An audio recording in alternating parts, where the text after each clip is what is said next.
Welcome back everyone to the 5-cylinder build in the Miata. Some friends of mine are gonna come over and do some things here, and the main part of this video is gonna be making the shifter. So making the linkage, bolting it up to the gearbox and making it work. So yeah, let's get started.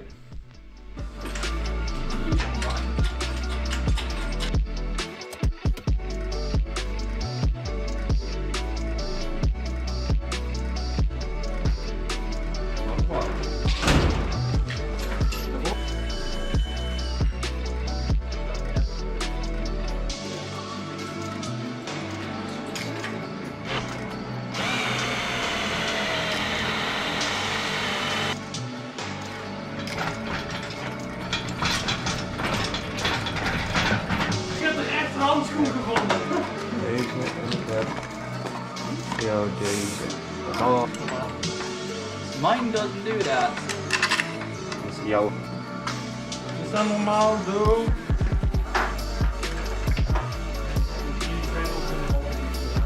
Ja, dat is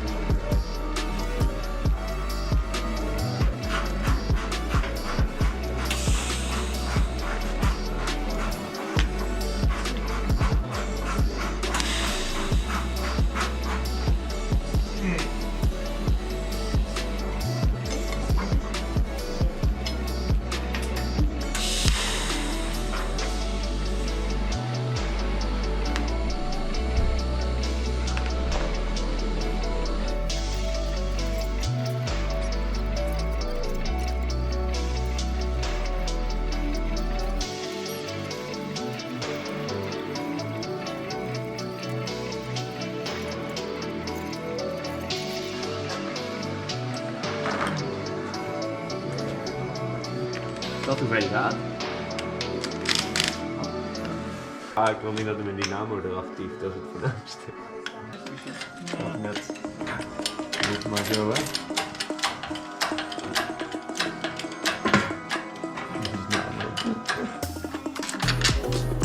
Tape nog wat. Vast of zo dat die, of ben je nog niet aan het duwen? Compressie. Gooi je compressie. Stop je, net heb je hier, hè?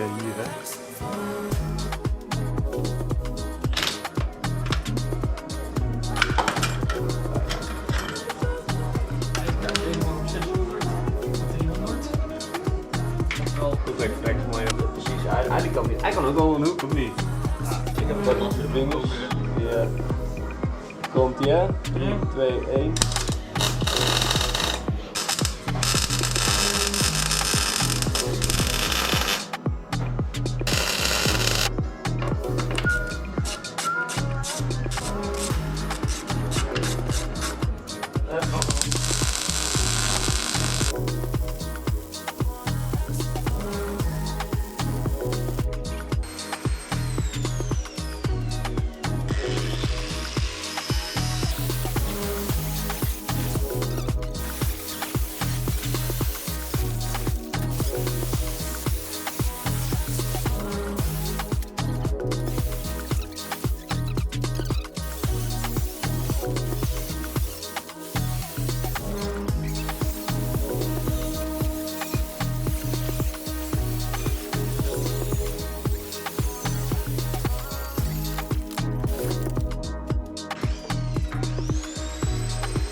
Hey guys, really quickly I want to say thank you so much for all of the support on the video so far and checking out the channel. It's been doing really well so far. If you do want to support the channel any further, you can head over to my website. It's MPperformance.eu.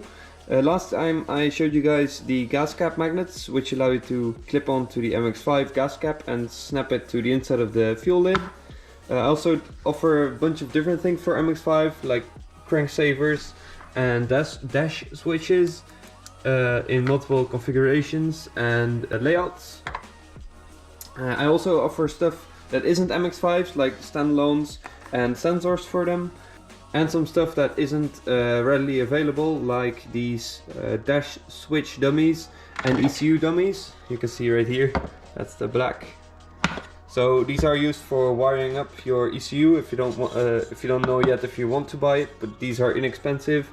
Same with the dashes, you can mount them without risking damaging your fancy dashboard. So thank you guys very much for the support so far. Let's get back to building the MX-5.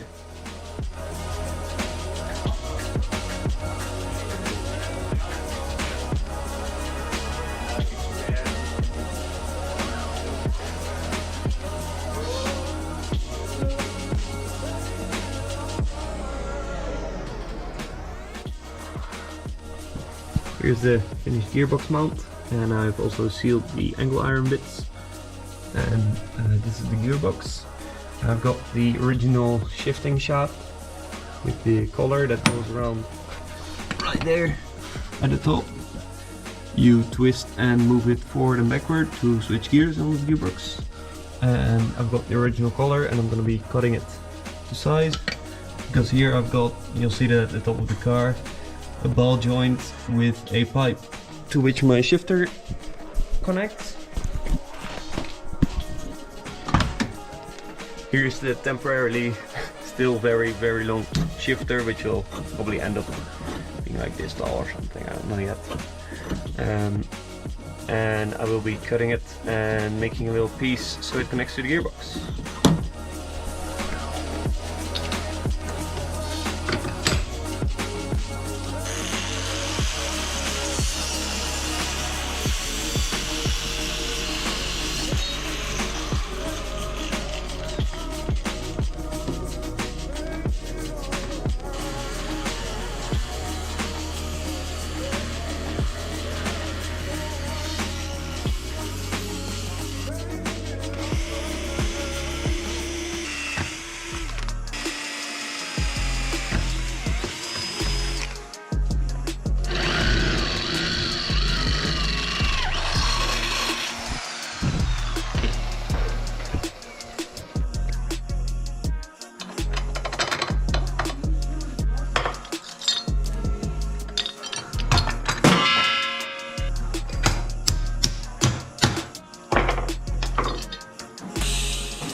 This is the shifter rod. It comes up from the other side of the car, and I'm going to notch this so it'll fit over this split bushing that I've made like this, and I can weld it together. So when I have this attached, and I will weld this part to the existing rod that's in the gearbox, I should have a working shifter.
That's it so far. I've just tacked it in the middle.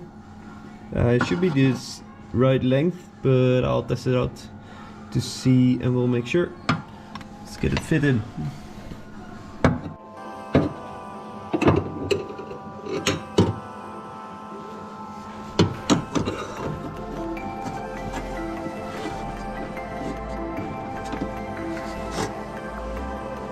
Put the pin.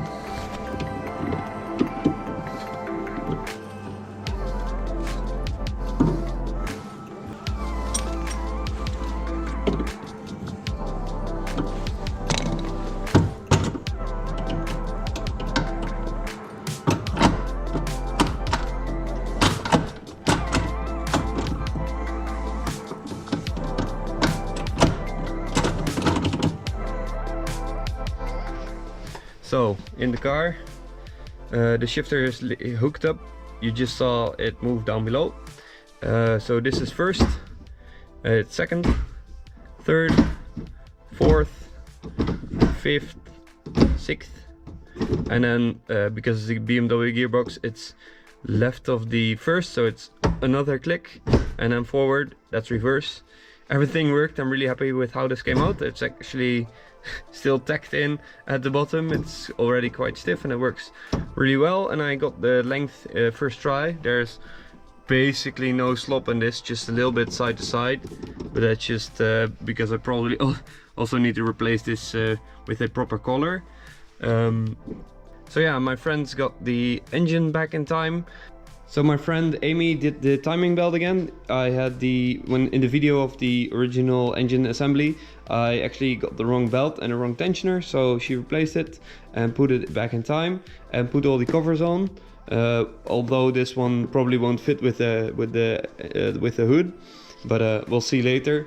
We also made a little mount for the alternator, including the adjustment. Still needs to be bolted down all the way. All of these are loose still, and I need to get the right length of belt, which is all I've already ordered. And so far, yeah. And we also finished the X-brace, which is here, and the gearbox mount that's underneath the car. And we also finished the gearbox mount, so that's fully welded up. As you guys know, I'm using a BMW gearbox with a still Miata rear end. I'm gonna need to make a custom drive shaft. Here I've got my collection. I'm planning to make one drive shaft out of two original Miata drive shafts using just these ends. I actually got this one for free from a friend, but as you can see there's a difference between the early NA and the late NA and NBs.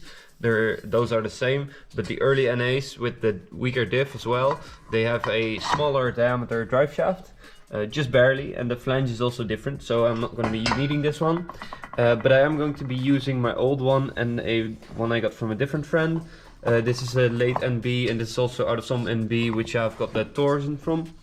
I'm going to be using this side of the shaft with the knee joint and the flange, and I'll be using this whole piece of the shaft and cutting it right here, and using the other side of this flange. So I'll have a axle with two of these flanges on both sides. So I'm going to be cutting this one right here as a bonus for today, and we'll see how easy this joint comes out. And yeah, let's get started. Well, no going back now.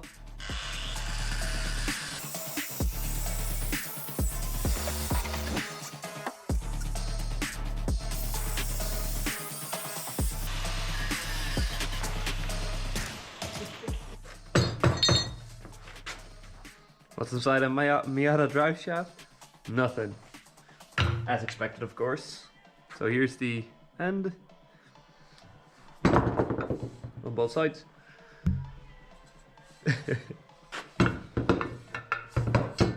Now that I know there's nothing beyond the lip on the inside and the outside, I will cut off this slight flange, and we'll have this side of the axle ready. And then I'll chop off the second piece and you'll see how it comes together later.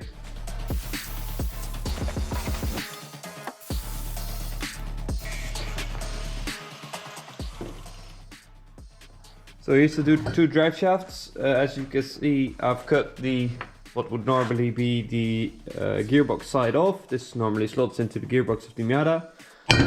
Don't need that anymore.